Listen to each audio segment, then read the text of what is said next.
Imagine finally finding love, only to lose it to something as stupid as a language experiment. So what is the language experiment? Well, before I tell you that, we have to understand a bit about what happened. So growing up, I never really dated. The longest relationship I ever had was 2 months long, which I could never find love. All the girls I liked never liked me.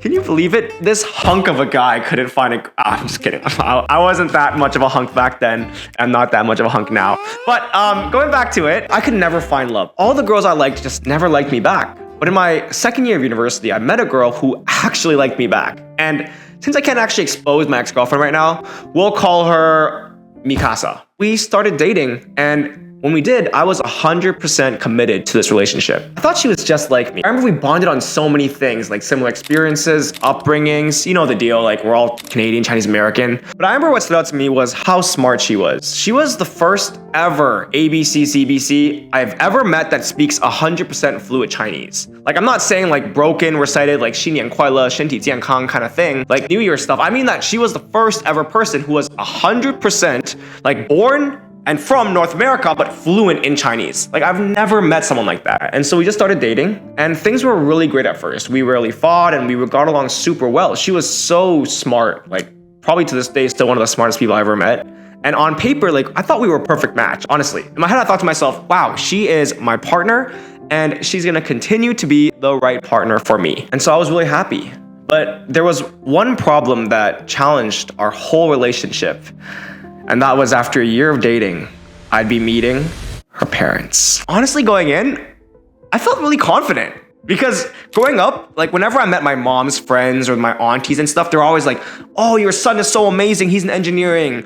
Oh, your son is so smart, you know, he speaks French as well. I was always like the kid to brag about. I remember walking into that dinner, feeling just, I got it in the bag. Parents love me. Give you guys context, this was her parents' first time seeing their daughter in 6 months because she was in university, and she's gonna be bringing a completely new boyfriend. So I went in confident, and by the way, going in, you know, I'd done, you know, some Duolingo Chinese practice. I'd done some, like, you know, a little bit of Mandarin learning here and there.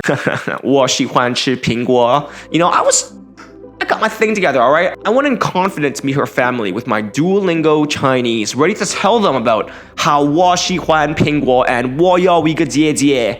And then, when I met them,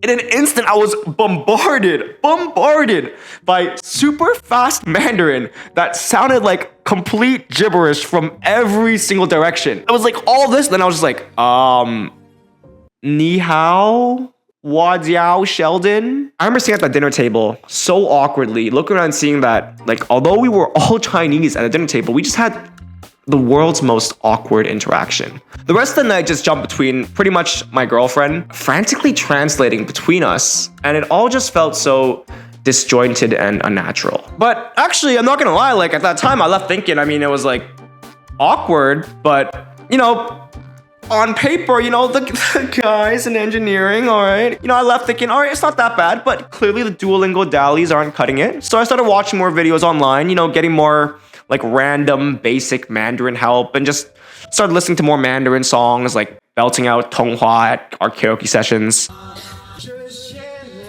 But regardless, I could sense there was a level of disappointment from her parents afterwards that, like, we didn't have the most in-depth, interesting conversation because they were speaking a language that didn't allow me to express myself fully. And you can imagine that this really wasn't the best start to my new relationship with her family. But I mean, I wasn't dating her family anyway, so they left, you know, just back to me and my girlfriend, and we kept dating. At that time too, I keep working on my Mandarin. I keep, you know, playing around Duolingo, keep playing around on the apps, keep, like, you know, watching YouTube videos and listening to songs, and, you know, hopefully something picks up, right? I even did a couple classes at that time too, thinking, you know, like, hey, like, eventually it's gonna sink in. Obviously, as you date longer and longer, the more you see her parents. And every time I saw them, it was the same awkward story. I'd awkwardly say hello in English, and they'd respond in English, and then quickly switch to Mandarin to talk to their daughter, and I couldn't pick up. We reached about the 2-year mark, and after visiting her house 3 times, her parents actually expressed their displeasure about me to her.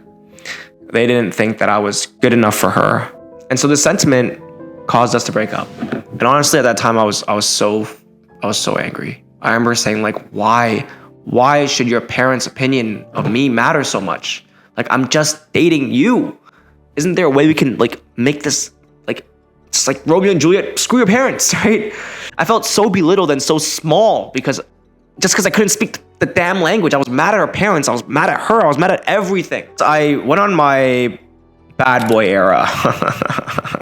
I said, screw relationships, screw all that stuff. I never want to date again. And I said, you know what? I'm going to learn Mandarin. It proved to me that like, hey, I'm not dumb and I can learn this language. Anyway, fast forward 4 years, but after going through all that learning to become fluent in Mandarin and, going through my whole Chinese transformation, getting close to my family, getting close to my culture, and actually being able to really speak both Cantonese and Mandarin now at a really good level where I can actually communicate and feel confident expressing myself, I felt like I was ready to meet someone new. By the way, if you're a Cantonese speaker and you want to learn Mandarin and follow that path, I actually have a free guide that you guys can check out, which is exactly kind of what I did and how I learned the language and how I became fluent, that you guys can check out in the link down below. Like, I no longer felt this barrier that I felt before with, dating along my own race. And eventually, I was actually able to find a new girlfriend who was actually a much better fit, to be honest, and a lot of it had to do with me just being in a better place. And I really liked this girl. I wanted it to work out so well. But a couple months in dating, same thing happened.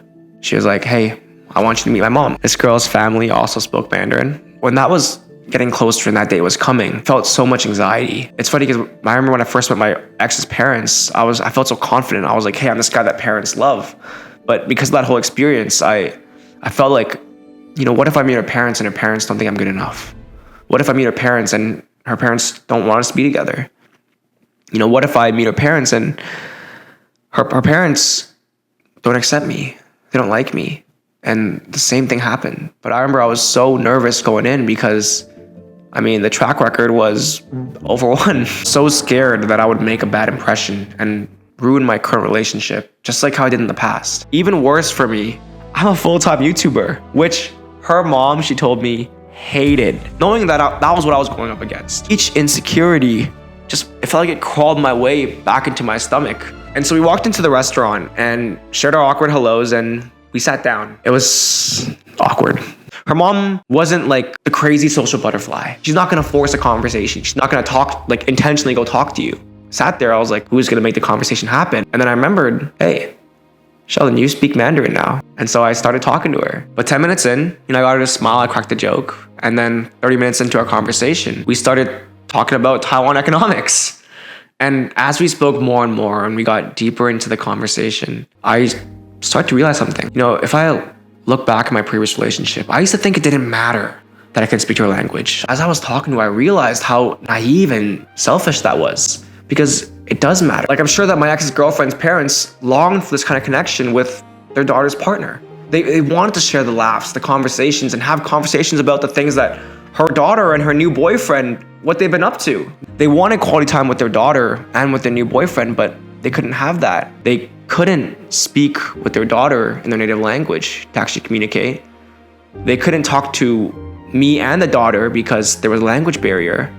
The only way for us all to talk was if their daughter awkwardly translated between us, which you can't really have any conversation. And so I realized that you kind of owe it to your significant other to make an effort to learn their language, especially if you're serious about the relationship. I was dampening the limited family that they had left. Like, if I really thought about it from her parents' perspective, they're only, maybe 50, 60, she still got 25 years left with them. But in her parents' perspective, they might only see their daughter 50 more times in their life. And who was I to get in the way of all those precious moments that my ex-girlfriend was spending with her parents?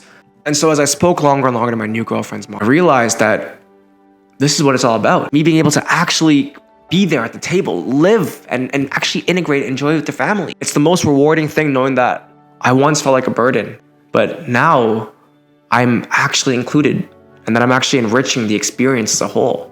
Yeah, it was awkward at first, but what first meeting with parents aren't awkward, to be honest, right? And I realized that it was never so much about my job or my education or my physical appearance, but what was important in that conversation between Sandy, her mom, and I was that I was able to communicate with her mother.